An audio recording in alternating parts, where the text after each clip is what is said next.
A major setback for President Biden, the administration now canceling plans to replenish the nation's emergency oil reserve that have been run down by the president in an effort to lower gas prices, if you remember that, and that didn't work. And it comes just 1 month after the Department of Energy announced plans to buy 3 million barrels. Now the White House is dodging questions as to why the refill was scrapped. You guys started draining the Strategic Petroleum Reserve to try and help with the Putin price hike a few years ago. Said you were going to refill it, but now it doesn't seem like that's happening.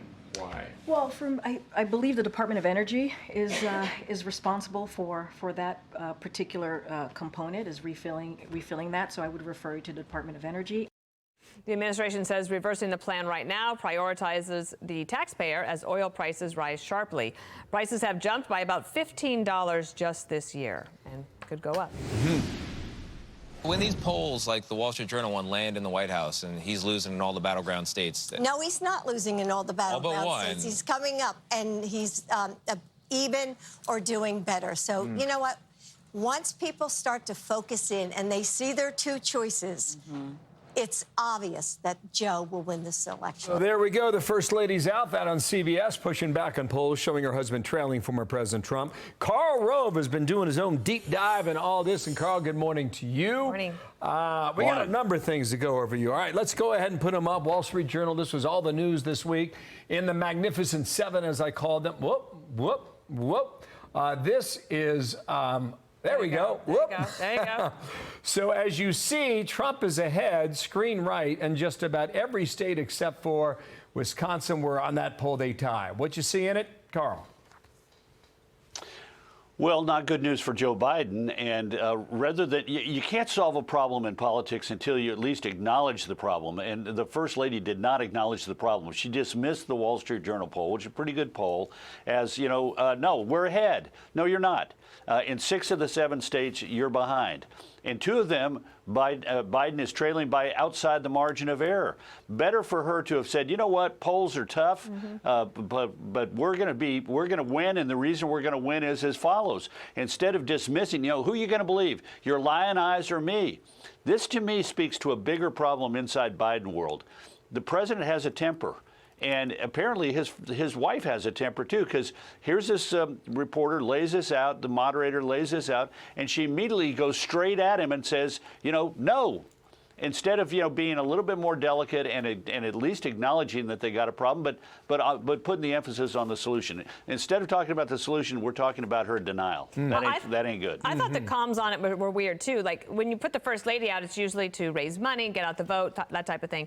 And with her saying, no, it's not, it's obviously, it's a sure thing that he's going to win. Basically says, we don't need your money. We don't need you to organize. We got this in the bag. Don't worry about it. And in the meantime, you point out that in your piece today, the shifting Trump-Biden battleground, you said that Trump's events aren't drawing big protests this year, but Biden's are. How does that affect the campaign?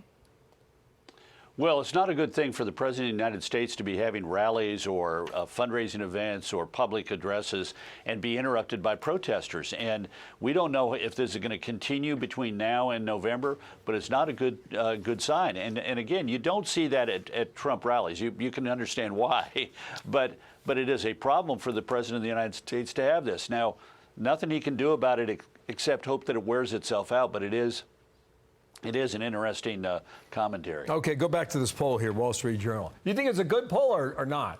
I wasn't sure from the tone. Good poll? Yeah, no, look, no, I think it's an excellent poll, but let's be clear about this. This says that Joe Biden is losing in 6 of 7 states. Donald Trump is winning outside the margin of error in 2 and is ahead in 4 more, but inside the margin of error, and doesn't get to 50%. There's bad news in here for both people. The bad news for Biden is he is trailing, and he is trailing, you know, in North Carolina, which he lost last time around, in which Trump won, and he's tied in Wisconsin.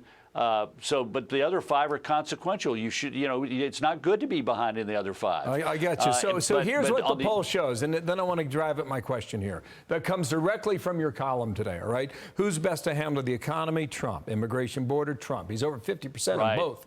Abortion, Biden, and then more physically, mentally fit, 48% Trump. This is the key line in your piece today in the Wall Street Journal, all right?